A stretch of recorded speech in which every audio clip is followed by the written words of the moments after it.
Bienvenidos a esta exploración sobre la clasificación clínica, donde el verdadero desafío no es solo que un algoritmo funcione, sino entender por qué toma sus decisiones en el complejo entorno biomédico.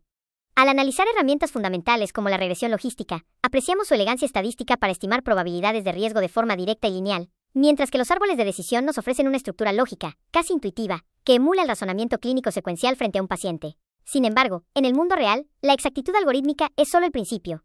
El imperativo ético y técnico nos obliga a dominar métricas de rendimiento más profundas, como la sensibilidad y la especificidad, asegurando que cada modelo sea verdaderamente útil, interpretable y, sobre todo, seguro para la práctica clínica diaria. En el ámbito de la biomedicina, debemos ser sumamente cautelosos con la exactitud general, ya que puede ser una métrica profundamente engañosa y peligrosa. Imaginemos una base de datos con una asimetría común, donde solo el 5% de los pacientes presenta una patología grave. En este escenario, un modelo simplista que clasifique a todos como sanos alcanzaría una exactitud algorítmica del 95%, un número que en papel parece brillante, pero que en la práctica representa un fracaso clínico catastrófico. Este fenómeno, conocido como el flujo del clasificador nulo, ignora por completo el 100% de los casos críticos, dejando a los pacientes con tumores o enfermedades agudas sin detección alguna. Por ello, nuestra responsabilidad como expertos va más allá de buscar un porcentaje elevado.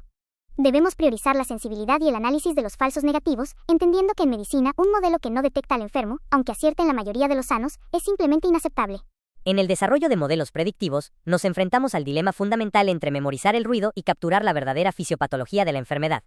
El gran desafío de la clasificación supervisada es la generalización, es decir, que nuestra herramienta sea capaz de mantener su precisión al enfrentarse a cohortes de pacientes completamente nuevas y no solo a los datos con los que fue entrenada. Por un lado tenemos el subajuste o alto sesgo, donde el modelo es excesivamente simple y falla al identificar los patrones biológicos esenciales, mientras que en el extremo opuesto encontramos el sobreajuste o alta varianza, donde la inteligencia artificial memoriza las fluctuaciones irrelevantes de la muestra original y, por ende, fracasa estrepitosamente en el mundo real. Nuestro objetivo es alcanzar la calibración ideal, ese punto de equilibrio donde el algoritmo logra abstraer las reglas subyacentes de la clínica, garantizando que sus predicciones sean robustas, confiables y útiles para la toma de decisiones médicas seguras.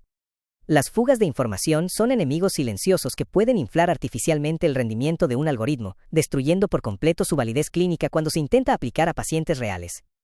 Un ejemplo crítico es la fuga de etiquetas, donde utilizamos variables que ya implican el diagnóstico, como incluir la orden de un cultivo de sangre para predecir una bacteriemia, lo cual es redundante dado que el médico ya sospechaba la infección al solicitar la prueba. Del mismo modo, la fuga de preprocesamiento ocurre cuando escalamos o imputamos valores promediando la base de datos completa antes de realizar la división entre entrenamiento y prueba, permitiendo que información del futuro se filtre en el proceso de aprendizaje. Estas trampas metodológicas, sumadas a la fuga temporal de usar resultados posteriores para predecir eventos previos, crean una ilusión de perfección técnica que se desvanece al pie de la cama del enfermo, recordándonos que el rigor en el manejo de los datos es tan vital como el diagnóstico mismo. La verdadera potencia de la inteligencia artificial médica no reside únicamente en su complejidad, sino en la transparencia de su caja blanca, donde el razonamiento algorítmico es totalmente auditable. A pesar del auge de arquitecturas más profundas y opacas, modelos clásicos como la regresión logística y los árboles de decisión siguen dominando la investigación translacional, debido a su compatibilidad intrínseca con marcos regulatorios estrictos, como los de la FDA. Estas herramientas nos permiten desglosar cada predicción en variables clínicas comprensibles, facilitando que el médico no solo reciba un resultado, sino que comprenda la lógica detrás de cada decisión terapéutica. Al final del día, en el entorno clínico, la capacidad de explicar el porqué de un diagnóstico es lo que transforma un simple cálculo matemático en una intervención médica segura, ética y profundamente confiable. La elegancia de la regresión logística reside en su capacidad para transformar diversas combinaciones biológicas, como la edad o el índice de masa corporal, en probabilidades accionables mediante el uso de la función sigmoide. Lo que hace que este modelo sea tan valioso en la práctica clínica es su traducción directa. Los coeficientes se convierten en odds ratios, permitiéndonos entender exactamente cómo cada punto adicional en un marcador de laboratorio multiplica el riesgo del resultado final. Para garantizar la precisión y el control de ruido en entornos con datos masivos, aplicamos técnicas de regularización como L1 para descartar variables irrelevantes y L2 para manejar la colinealidad entre parámetros clínicos correlacionados. En última instancia, esta metodología no solo nos entrega un porcentaje de riesgo, sino que nos proporciona una estructura matemática robusta y regulada para tomar decisiones médicas fundamentadas en la evidencia estadística más pura. Los árboles de decisión son herramientas excepcionales porque emulan de manera visual y lógica los flujogramas del razonamiento médico tradicional, particionando los datos mediante la búsqueda de la pureza en cada nodo a través de métricas como la impureza de Gini o la entropía. Esta estructura permite una traducción clínica inmediata, mostrando una equivalencia directa con marcos de trabajo como Pico o los algoritmos de soporte vital, lo que facilita enormemente la comunicación y el consenso con el personal de salud en el entorno hospitalario. No obstante, debemos ser conscientes de su riesgo estructural, ya que estos modelos son intrínsecamente inestables y propensos al sobreajuste si no se controlan adecuadamente.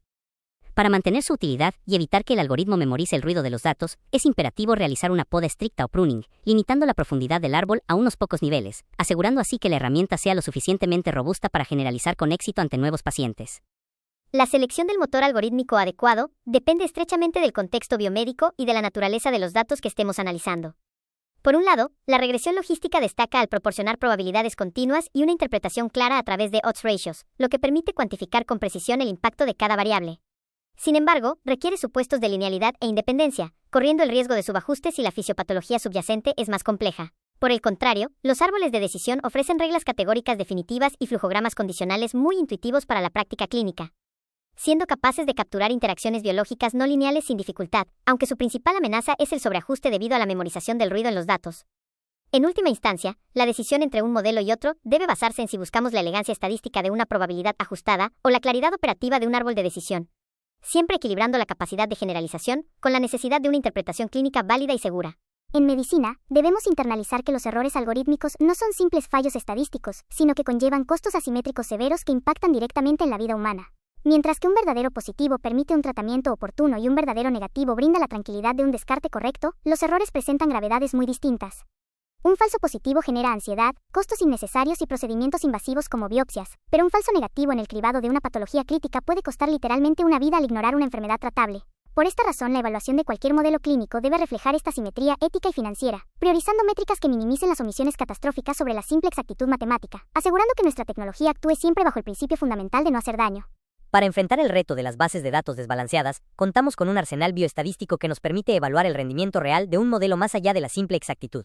Iniciamos con la sensibilidad o recall, que mide la capacidad de la prueba para detectar la enfermedad en quienes realmente la padecen, siendo nuestra prioridad absoluta en escenarios críticos como el tamizaje oncológico o la detección temprana de sepsis. Por otro lado, la especificidad nos indica que también el modelo descarta la patología en sujetos sanos, algo vital para evitar tratamientos tóxicos innecesarios y falsas alarmas. El valor predictivo positivo responde a la pregunta práctica de cuántas de las alertas disparadas son verdaderas emergencias, mientras que el F1 score actúa como una media armónica esencial que penaliza cualquier desequilibrio entre precisión y sensibilidad.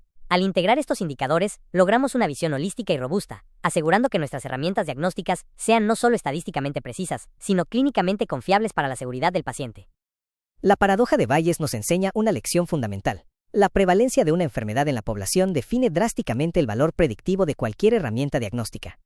Si bien la sensibilidad es una propiedad intrínseca de la prueba, el valor predictivo positivo depende totalmente de a quién se la apliquemos. Por ejemplo, utilizar un modelo con un excelente 95% de sensibilidad en una enfermedad rara, con una prevalencia de apenas el 0.1%, generará inevitablemente 99 falsos positivos por cada acierto verdadero. Esta realidad clínica implica que los modelos entrenados y validados en hospitales de alta complejidad, donde la prevalencia de patologías graves es elevada, podrían fallar estrepitosamente al ser trasladados a centros de atención primaria. Por lo tanto, antes de confiar en una predicción, debemos considerar siempre el contexto epidemiológico, entendiendo que una prueba solo es tan buena como la población en la que se despliega. La selección del umbral de decisión es, en esencia, un acto médico profundo, y no un simple cálculo matemático, ya que define el equilibrio entre la sensibilidad y la especificidad en función del riesgo para el paciente. Mientras que el área bajo la curva, o AUC, nos ofrece un resumen de la capacidad discriminativa general del modelo, fijar el umbral operativo tau requiere calibrar herramientas como el índice de Uden frente a las consecuencias reales de un diagnóstico erróneo. En contextos de prevalencias extremas, inferiores al 10%, la curva de precisión y sensibilidad, conocida como curva PR, se convierte en nuestra única brújula confiable para evitar una avalancha de falsos positivos que desvirtúen la utilidad clínica. Por lo tanto, elegir dónde situamos el punto de corte es una decisión de responsabilidad profesional que debe priorizar siempre el beneficio terapéutico y la seguridad, entendiendo que cada movimiento en el umbral tiene un impacto directo en el pronóstico de quienes atendemos. La encapsulación en pipelines representa el estándar de oro para la implementación clínica, ya que previene de forma sistemática la contaminación de datos al asegurar un aislamiento total entre las fases de desarrollo. Al utilizar herramientas como los pipelines de scikit-learn, garantizamos que funciones críticas como la imputación de valores faltantes y el escalado de variables aprendan sus parámetros exclusivamente del set de entrenamiento mediante el comando fit, evitando que cualquier información del set de pruebas se filtre y sesgue los resultados. Posteriormente, el comando transform aplica esos mismos parámetros aprendidos de manera honesta y rigurosa a los nuevos datos, lo que nos permite obtener estimaciones de rendimiento reales y libres de sesgos antes de llevar el modelo a una producción en tiempo real.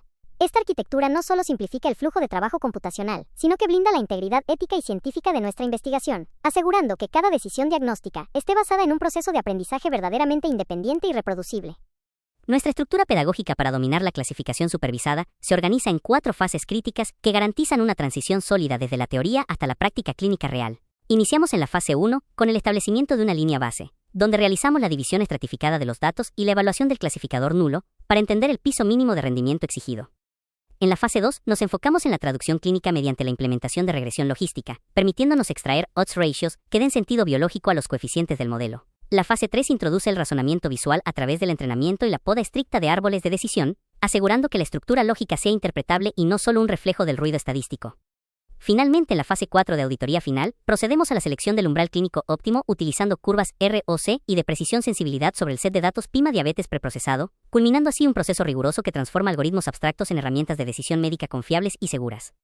Dominar la clasificación supervisada en el ámbito biomédico exige una transición desde la simple optimización matemática hacia un compromiso ético con la seguridad del paciente. El primer paso crítico es reconocer que la exactitud general es una métrica engañosa en contextos de alta simetría clínica.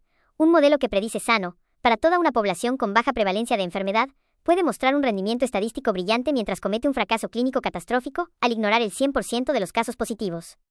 Para evitar esto, debemos buscar la calibración ideal, encontrando el punto exacto donde el algoritmo no solo memoriza el ruido de los datos de entrenamiento, sobreajuste, ni simplifica excesivamente la realidad, subajuste, sino que captura la fisiopatología esencial para generalizar sus predicciones en pacientes nuevos.